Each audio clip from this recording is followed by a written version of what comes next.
Okay, so this time we're going to do the right turn, and you should have seen the video for the left turn, so you've already gone through the mirror signal maneuver routine, the MSPSL. So we're going to use the same routine for the right turn, and the biggest changes here is the mirrors you're going to use. Obviously you're going to use a right signal, but the positioning. So you're going to make sure that the position of the car is going to be moving to the right, towards where the centre line should be, or the centre of the road. You're going to be positioned just slightly left of that centre position. So going back through that process of assessment ahead, look well ahead to see where your junction is. Think about the early mirror checks. The earlier you check the mirrors, like I said on the left turning, the earlier the mirrors, the better. But this time with us doing a right turning, we're going to be checking around the back window, through the interior mirror, through the back window, but also covering that right side door mirror. We're looking for anything that could possibly be trying to overtake us at this point. So we've done the mirrors very, very early. Again, the signal wants to be on around about 7-8 seconds before the junction. So we're going to give people plenty of notice what we're going to be planning to do. Again, if you've got someone a bit close behind, you're going to have to signal a little bit earlier than that. But again, make sure you're giving people enough time to recognise where you're going to go to next. Positioning, just mentioned it. So what we're going to now do, once we've checked the mirrors and we've got the signal on, we're now going to position ourselves. We're going to start drifting back over just to the left of centre of the road. Again, we don't want to be over the centre line. We don't want to be affecting oncoming traffic at this point. This also gives us the opportunity, if we have to stop for oncoming traffic, if the road's wide enough, then people can pass us on that left side of the road. If the room's not there, it's not our problem, it's not our issue. So all we can do is give people as much room as we can safely. So let's worry about getting our positioning just left of centre of the road.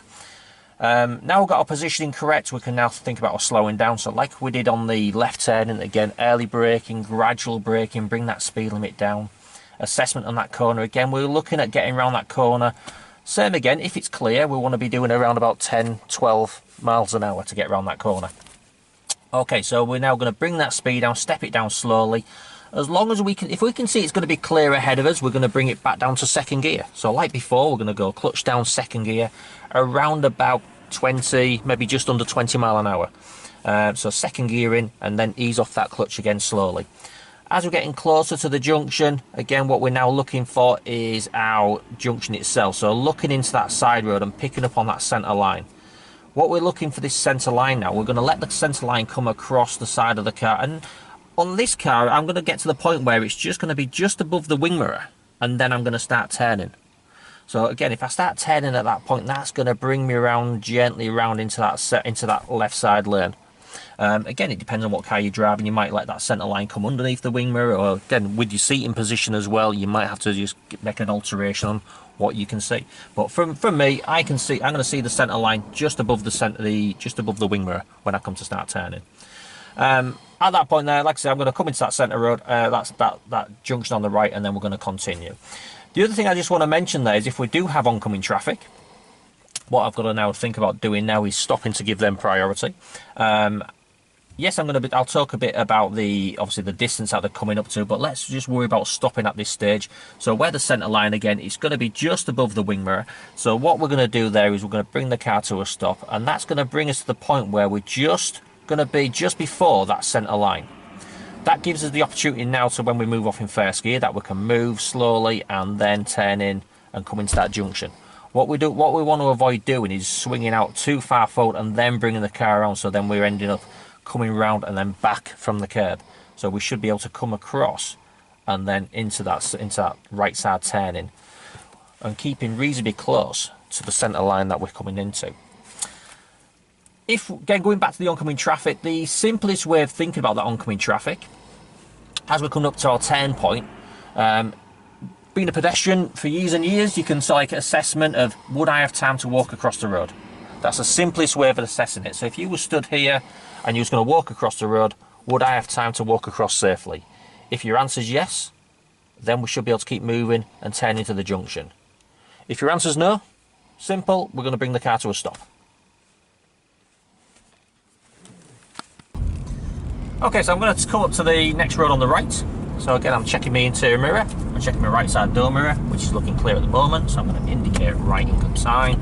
Positioning just left of centre, I'm starting to slow down to second gear, clutch coming up slowly. Again, the car coming towards me, I should have time to keep it moving and come around the back of it. Centre line's above the wing mirror, I'm just turning in 3/4 of a turn into the junction, wheel straight, mirror check to make sure there's no one behind me. I can again speed up and continue. Okay, so one major issue when doing a right turn is when you have to stop for oncoming traffic.